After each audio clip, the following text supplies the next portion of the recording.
श्री गणेशाय नमः।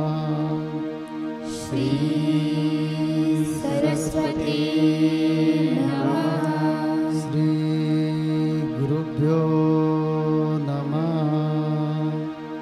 जगद्गुरु नरेंद्राचार्य महाराज की जय। सद्गुरु काटसिद्धेश्वर महाराज की जय।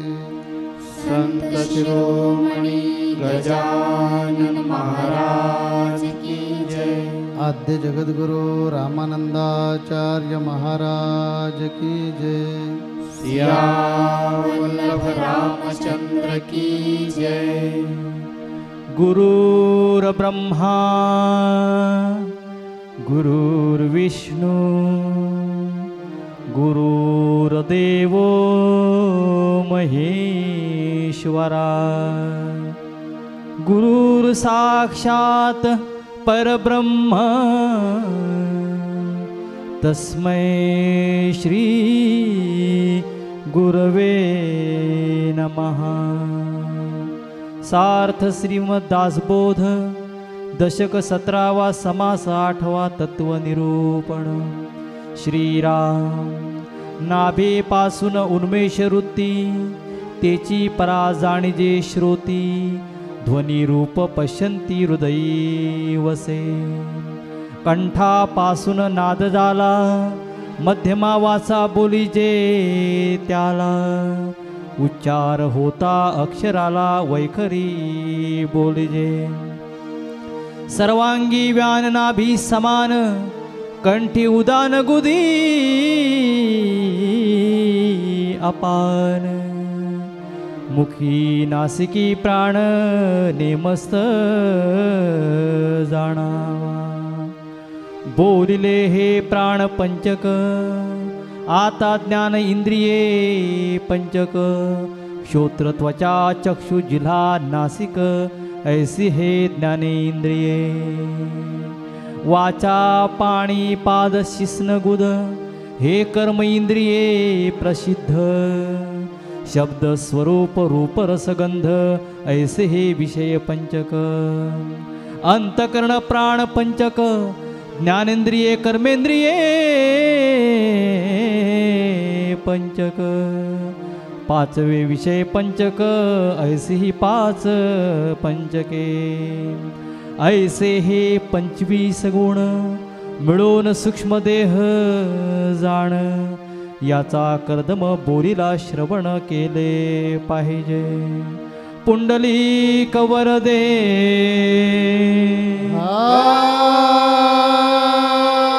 हरी विठ्ठल। श्री ज्ञानदेव तुकाराम पंढरीनाथ महाराज की जय। जगद्गुरु नरेंद्राचार्य महाराज की जय। अनंत कोटी ब्रह्मांड नायक जगद्गुरु रामानंदाचार्य श्री स्वामी नरेंद्राचार्यजी महाराज यांच्या चरणी कोटी कोटी प्रणाम। या ठिकाणी उपस्थित असलेले संत संघासाठी असलेले भाविक गुरुबंधू गुरुभगिनींना माझा सांप्रदायिक श्री गुरुदेव। आज संत संघामध्ये मागच्या आठवड्यामध्ये आपण पाहिलं आपल्या जगद्गुरूंच्याच श्रीमुखातून अतिशय जगजीवन निरूपण या समासामध्ये मौलीनं असं उद्बोधन आपल्याला केलेलं आहे की त्या जगजीवन या समासामध्ये की संगतीचा परिणाम काय होतो ते 2 पोपटाचे उदाहरण देऊन सुद्धा आपल्याला या ठिकाणी पद्धतशीर आपल्याला सांगितलेलं आहे। आणि म्हणून आजचा जो विषय आहे ते श्री समर्थांनी या ठिकाणी की दशक 17वा समास 8वा तत्वनिरूपण। भाविकांनो, आपण अनेक वर्षापासून जगद्गुरु श्रींनी आपल्याला सांगितलेलं आहे की हा देह जे आहे या देहाच्या ममतेमध्ये मायामध्ये पडू नका। तो देह 5 तत्वाचा बनलेला आहे आणि म्हणून तो देह हुसना आहे, जो ज्याचा आहे त्याला द्यावं लागणार आहे. आणि म्हणून की या जन्माला आल्यानंतर तो नष्ट होणार आहे. आणि म्हणून त्याच्यासाठी या देहात असेपर्यंतच तुम्ही काय करा की परमार्थाची प्राप्ती करा, भगवंताची प्राप्ती करा, असं आपल्याला अनेक वेळा सांगितलेलं आहे. आणि तोच विषय श्री समर्थांनी तो विस्तृत प्रमाणामध्ये तत्वनिरूपण हा विषय या ठिकाणी सांगितलेला आहे. श्री समर्थांनी सांगितलं पहिल्यांदा की 4 वाणीचं वर्णन केलेलं आहे. परा, पश्यंती, मध्यमा, वैखरी. त्यानंतर त्यांनी पंचकरण सांगितलेलं आहे. त्याच्यानंतर स्थूल देहाची जी रचना आहे, सूक्ष्म देहाची रचना, कशा प्रकारचा सूक्ष्म देह हा निर्माण झाला, आणि पुढे स्थूल देहाचं वर्णन केलेलं आहे. कारण आणि महाकारण देह अशा प्रकारचं पंचीकरण त्यांनी सांगितलेलं आहे. आणि शेवटी सांगितलेलं आहे की बाबा हे जे तुम्ही पंचीकरण केलात तर तुम्ही परब्रह्म स्वरूप बनाल. परंतु पुढे मात्र सांगितलेलं आहे की हे जे परब्रह्म स्वरूप आहे, जर एखाद्या परिसाच्या स्पर्शामध्ये आपण स्पर्शाच्या स्पर्शामध्ये लोखंड जर ठेवलं तर ते सोनं बनतंय. परंतु तुम्ही ज्यावेळेस सद्गुरूंना शरण जाल, त्यांच्या सहवासात राहाल, त्यांचे जे आचार विचार जे आपण अंगीकृत करू तर तुम्हाला ते आपल्यासारखं बनवतात. ते आपल्याला सद्गुरू जे आहे आपणासारखी बनी ती तात्काळ नाही काळ वेळ तया लागे. जी वाणी आहे, जी शारदा आहे, ती सच्चिदानंदाची भगवंताची एक शक्ती आहे, ज्ञानमय शक्ती. तिचं स्वरूप कसं आहे? ती जाणीव रूप आहे, स्फुरण रूप आहे. आणि त्याचबरोबर ती कुठं, तिचं स्थान कुठं आहे तर नाभीमध्ये आहे. ओंकार स्वरूपामध्ये ते नाभीमध्ये वास करते. ती शुद्ध जाणीव रूप अशा प्रकारची ती वाणी, ती पराशक्ती आहे. आणि ही स्फुरण रूपामध्ये जी शक्ती वास करते, ज्यावेळेस ती त्या अर्थाचा आकार प्राप्त करते, त्यावेळेस त्या वाणीला असं म्हटलेलं आहे, दुसरी वाणी आहे तिला म्हटलेलं आहे पश्यंती, असं स्वामी समर्थांनी सांगितलं. पश्यंती वाणी हे अर्थाचा आकार प्राप्त करते, अर्थाची जाणीव करते. आणि तिचं स्थान जे कुठं आहे ते हृदयामध्ये आहे. त्याच्यानंतर स्थूल जगत आणि सूक्ष्म अर्थ याला जोडणारी तिसरी वाणी आहे. आणि त्या तिसऱ्या वाणीचं नाव आहे, ती जोडणारी स्थूल जगत आणि सूक्ष्म अर्थ याला जोडणारी जी मधली साखळी आहे त्या साखळीला मध्यमा असं स्वामी समर्थ म्हणतात. आणि तिचं जे स्वामी समर्थ नव्हे, स्वामी रामदास स्वामी. स्वामी समर्थ अक्कलकोटचे आणि स्वामी रामदास स्वामी, मौली चुकलो. तर रामदास स्वामी म्हणतात की त्यांचं जे स्थान आहे ते कंठामध्ये आहे. ही कंठामध्ये मध्यमा वाणी आहे. ते तिथं भाषा जी असते ते चिंतनमध्ये मौन स्वरूपामध्ये भाषा असते कंठामध्ये. आणि ते चौथी जी वाणी आहे ती वैखरी वाणी आहे. ते मौन स्वरूपातला जे अर्थरूपामधली जी वाणी आहे ती वाणी स्वरूपामध्ये शब्दाच्या रूपाने मुखावाटे बाहेर पडते, त्या वाणीला वैखरी वाणी असं म्हटलेलं आहे. आणि हे जी वाणी आहे ती वाणी परमार्थ प्राप्तीसाठी अत्यंत उपयोगी आहे. तिला जर प्रसन्न केलं तर आपल्याला परमार्थामध्ये जे काय अडचणी आहेत त्या अडचणी दूर होतात, असं समर्थ श्री समर्थ या ठिकाणी रामदास स्वामी असं म्हणतात. पुढे त्यांनी सांगितलेलं आहे की हे जे पंचकरण आहे, हे सूक्ष्म देह जे आहे ते सूक्ष्म देह कसा बनतो, कसा तयार होतो हे त्यांनी सांगितले. तर त्याच्यासाठी 5 पंचक सांगितले, अंतकरण पंचक, प्राण पंचक, ज्ञानेंद्रिय पंचक, कर्मेंद्रिय पंचक आणि विषय पंचक. या प्रत्येक विषयाचे 5-5 विषय आहेत. आणि ते विषय कोणतं तर अंतकरण पंचकाचे 5 विषय पडतात. अंतकरण मन, बुद्धी, चित्त, अहंकार. त्याच्यानंतर प्राण जे आहे, प्राण मौलीनं अनेक वेळा आपल्याला सांगितलं की पंचप्राण आहेत आपल्या शरीरामध्ये.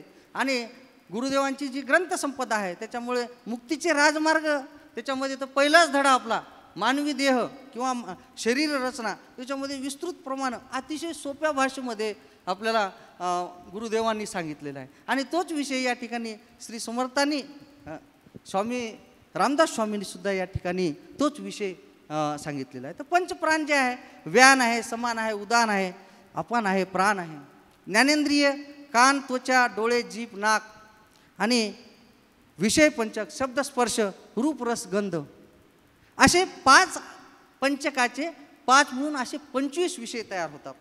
आणि यांचे स्थान जे आहेत ते अंतःकरण जे आहे ते प्रथम स्फुरण आहे, मन जे आहे संकल्प विकल्प, बुद्धी निश्चय करते, चित्त हे चिंतन करते, अहंकार अभिमान धरते, व्यान आहे तो संपूर्ण शरीरामध्ये असतो, समान जो प्राण आहे त्याचं नाभिस्थानी वास असते, उदान कंठामध्ये असतो, अपान गुद्धस्थानी असतो, प्राण नाक आणि तोंडामध्ये असतो. ह्या 25 विषयांची सरमिसळ होते आणि त्याच्यापासून सूक्ष्म देह बनतो. आणि हा जो सूक्ष्म देह आहे तो त्याच्या पुढे त्यांनी ते विषय जे असले स्थूल देह सांगितले. स्थूल देह जे आहे ते मौली अनेक वेळा सांगतात की पंचमहाभूताचा हा तुमचा देह आहे, पृथ्वी, आप, तेज, वायू, आकाश. परंतु या ठिकाणी रामदास स्वामी प्रत्येक याचे 5-5 विषय सांगितलेले आहेत. आणि त्याच्यामध्ये आकाशामध्ये काम, क्रोध, शोक, मोह, माया, वायू चळणवळण, प्रसारण, निरोध, अंकुचन, तेज जे आहे भूक, तहान, आळस, झोप, मैथून, आप जे आहे रेत, रक्त, लाळ, मूत्र, घाम, हाडे, मांस, त्वचा, नाडी आणि रोम हे पृथ्वीचं विषय आहेत. तर पृथ्वी, आप, तेज, वायू, आकाश याच्यापासून आपला हा देह बनतो, स्थूल देह बनतो. आणि या ठिकाणी जे देह आहेत तर त्याच्यामध्ये सूक्ष्म देह, स्थूल देह, कारण देह आणि महाकारण देह असे 4 देह सांगितलेले आहेत. कारण देह हा अज्ञान रूप असतो, महाकारण ज्ञान जे देह आहे ते हा ज्ञानी असा देह असतो. आणि म्हणून हा रामदास स्वामी सर्वात शेवटी सांगतात, हे जे पंचीकरण केल्यानंतर तुम्ही काय होणार आहेत की तुम्हाला स्वरूप कुठलं प्राप्त होणार आहे, परब्रह्मस्वरूप प्राप्त होणार आहे. परंतु यासाठी हे पंचीकरणसुद्धा कळण्यासाठी साध्या माणसाचं काम नाही, त्याच्यासाठी सद्गुरूचीच आवश्यकता आहे. आणि त्याचबरोबर ते सद्गुरू ज्यावेळेस तुमच्या जीवनामध्ये येतात किंवा साधू ज्यावेळेस महंत तुमच्या जीवनामध्ये येतात. आणि सद्गुरू म्हणजे काय, जो ब्रह्मज्ञान उपदेशी अज्ञान अंधारे निरशी जीवात्मया परमात्मयाशी शक्यता करी तो जाणावा सद्गुरू. की आपल्याला सद्गुरू ओळखण्याचे मौलूने अनेक वेळेस सांगितलेलं आहे की सद्गुरू म्हणजे बाह्यांगावरून आपल्याला सद्गुरू ओळखता येणार नाही. की भगवे कपडे परिधान केलेले आहेत, गळ्यामध्ये रुद्राक्षाच्या माळा आहेत, जटा वाढवलेल्या आहेत. आणि म्हणून सद्गुरूचे लक्षण जे आहे, ज्यांच्या दृश्यामध्ये सामर्थ्य असते, ज्यांच्या वाणीमध्ये सामर्थ्य असते, त्याच्या सहवासामध्ये सामर्थ्य असते, ज्या असे जे आहेत आणि त्याची जर तुम्हाला अनुभूती येत असेल तरच ते सद्गुरू आहेत. आणि म्हणून तुम्ही प्रश्न विचारताल की तुम्हाला काय अनुभव आलेला आहे का. माझ्या जीवनामध्ये अनेक अनुभव आलेले आहेत आणि त्याच्यातलं मला गुरुदेवांच्या विषयी जे अनुभवलेलं आहे मी अगदी कमी वेळामध्ये सांगण्याचा प्रयत्न करेल. तेव्हा गुरुदेव मी 2000पर्यंत कुठल्याही भगवंताच्या वगैरे मी कुठल्याही संत संघाच्या सान्निध्यात नव्हतो. पण 2003मध्ये मला थोडीशी अडचण आल्या. त्यावेळेस माझा छोटा भाऊ जे आहे ते जगद्गुरू नरेंद्र महाराजांच्या भक्तसेवा मंडळी कार्यरत होतात. आणि त्याने सांगितलं की भाऊ म्हणे तू इकडे तिकडे फिरू नको, तू माऊलीकडे जा. आणि मी शोधत माऊलीला गेलो मी. आणि त्यावेळेस मला असं काही आनंद वाटला की शांती वाटली. आणि उठलं की मी दुसरं कामच नाही, जगद्गुरू नरेंद्र महाराजांचं भजन असू दे, कीर्तन असू दे, त्या ठिकाणी कुठलाही कार्यक्रम असो उठली जायचं. माझी मंडळी जी होती, काही दिवसानंतर माझ्या मंडळीने प्रश्न केला मला की तुम्ही उठलं की म्हणे नरेंद्र महाराजाकडे चालले म्हणे, काय घरी काही ठेवता की नाही, लेकरं बाळाला ठेवता की नाही. पण माझा दुसरा एक प्रश्न होता, माझ्या मंडळीला, माझ्या पत्नीला 10-12 वर्षापासून आजार होता. आणि आजार असा होता की त्याचं काही निदान होत नव्हतं. कुठंही काही केलं तर नॉर्मल. त्यावेळेस मी तिला सांगितलं की पत्नीला सांगितलं की मी आज सिमूरगावला माऊली यायले आणि मी दर्शनासाठी चालू, तुला यायचे का. तर तिनं म्हणली मी गजानन महाराजाची भक्त आहे, मी गजानन महाराजाशिवाय मी कुठल्याही देवाला मी नामस्मरण करत नाही, भक्ती करत नाही, काय नाही, तुम्हीच करा म्हणे. आणि काय झालं की अर्ध्या तासातच ते तयार झाली. आम्ही दोघं मिळून आलो. सिमोर गव्हाण मठामध्ये उपपीठामध्ये आलो. माऊली जे आहेत, माझे गुरुदेव जे आहेत, की निरूपण वगैरे सर्व संपलेलं होतं, दर्शन वगैरे संपलं होतं. शेवटचे एक अर्धा तास थांबणार होते. त्यावेळेस मी तिथं पोहोचलो. बायकोला आणि माझ्या पत्नीला मी घेऊन गेलो तिथं.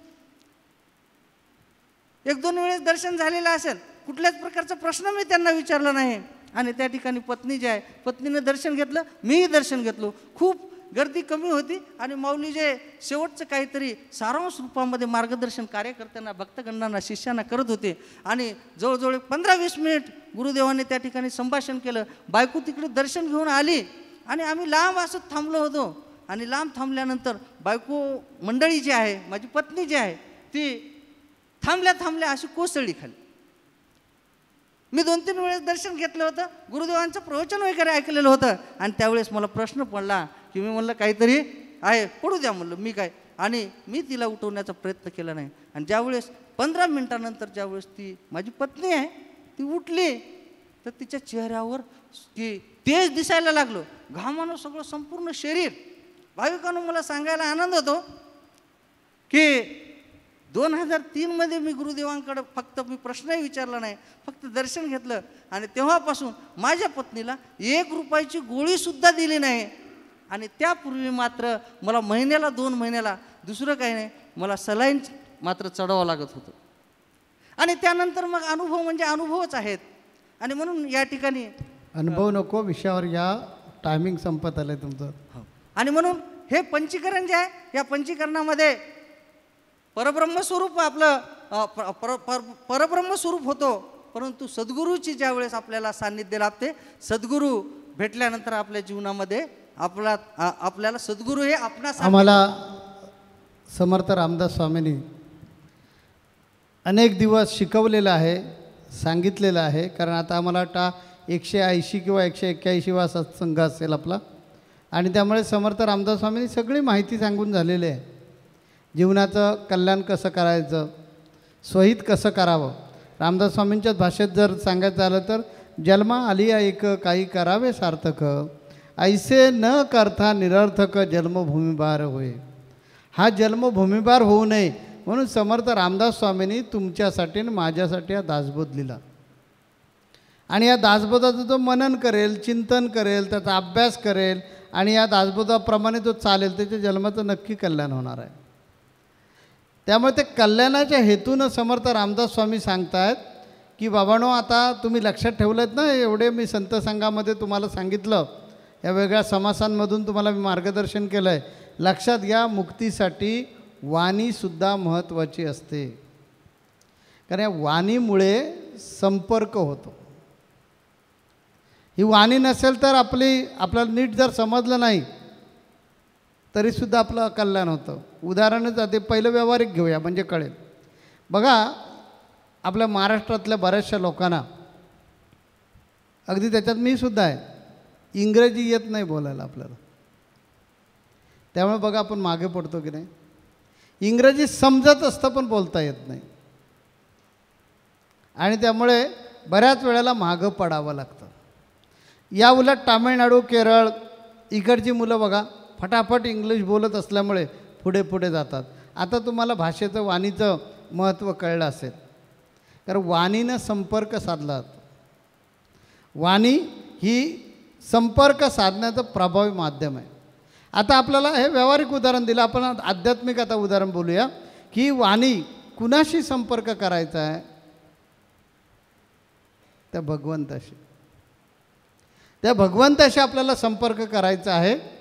आणि तो संपर्क करण्यासाठी वाणी अत्यंत महत्त्वाची. आपल्या मनातले जे भाव आहेत ते वाणीमार्फत आपण व्यक्त करतो. माझ्या मनातला भाव मी व्यक्त केला अभंगातून, नको प्रतिष्ठा, नको चार मुक्ती, नको नको देवा वैकुंठ आम्हासी. हा माझा भाव देवाला मी अर्पण केला.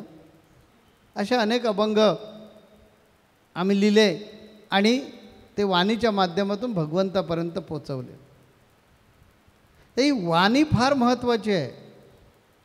या वाणीनं आपण देवाजवळ जाणार आहोत. तर दास्य, शबरीचं दास्य पण यातून व्यक्त होतो. आणि त्यामुळे भगवान प्रभू रामचंद्र पुढे गेले होते सीतामाईला शोधण्यासाठी. इकडे पंचवटी सोडून आले, नाशिक सोडून आले होते. त्यांना परत शबरीधामला जावं लागलं. एवढी सामर्थ्य वाणीमध्ये आहे. आता हे आपण जे मोठ्यानं बोललो, आता वेळ नसल्यामुळे संक्षिप्त मला सांगायचं आहे वाणीचे प्रकार. तर हे जे मोठ्यानं गायलं तुमच्या हृदयापर्यंत पोचलं, या वाणीला वैखरी वाणी असं म्हणतात. वाणीचे 4 प्रकार आहेत. ही वैखरी वाणी. दुसरी वाणी जी आहे ती आहे परावाणी. मी उलट सांगतोय सिक्वेन्स त्याचा. परावाणी म्हणजे रोम रोम, केसून केस. आपला केस जो आहे हे केससुद्धा बोलले पाहिजे, आपली त्वचासुद्धा बोलत राहिली पाहिजे. आणि त्यासाठी आठवा तुम्हाला कधी मी सांगितलेली गोष्ट असेल की जनाबाईंनी संत कबीर ह्यांच्या त्या शेणाच्या गोवऱ्यासुद्धा विठ्ठल विठ्ठल म्हणत होता. याचं नाव आहे परावाणी. म्हणजे शरीर बोललंच, पण या शरीरानं केलेलं जे काम आहे ते सुद्धा बोलत होतं. विठ्ठल विठ्ठल जयघोष करत होते. या वाणीला बोलायचं परावाणी. मग राहते पशंती. पशंती याचा अर्थ जे आपण म्हणतोय त्याचा अर्थ समजणं आणि तोंडात पुटपुटणं. म्हणजे ओठ पण हलवायचे नाहीत फार मोठे, तोंड फार मोठं उघडायचं नाही, तोंडातल्या तोंडात बोलायचं. देवाला आपण नाही का तोंडातल्या तोंडात बोलून सांगतो, देवा माझं अमुक अमुक काम आहे रे, मोठ्यानं बोलत नाही, मनातल्या मनात सांगत असतो, तोंडातल्या तोंडात बोलत असतो. त्या वाणीचं नाव आहे पशंती वाणी. आणि नुसतं मुख गिळून बोलायचं म्हणजे काय, बोलायचंच नाही, काही मनानंच बोलायचं, बोलता येतं मनानं. त्या वाणीचं नाव आहे मध्यमा. तर या 4ही वाणी अत्यंत महत्त्वाच्या आहेत. आणि या 4ही वाणींपैकी कुठल्याही वाणीनं आपल्याला भगवंतापर्यंत पोचता येतं.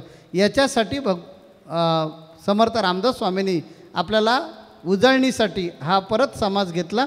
आणि त्याच्यामध्ये कारण पशंती वाणी, मध्यमा वाणी, वैखरी वाणी, त्यानंतर परावाणी, ह्या वाण्यांबद्दल विस्तृत आपण वेगळ्या समासांमध्ये प्रवचन ऐकलेलं आहे.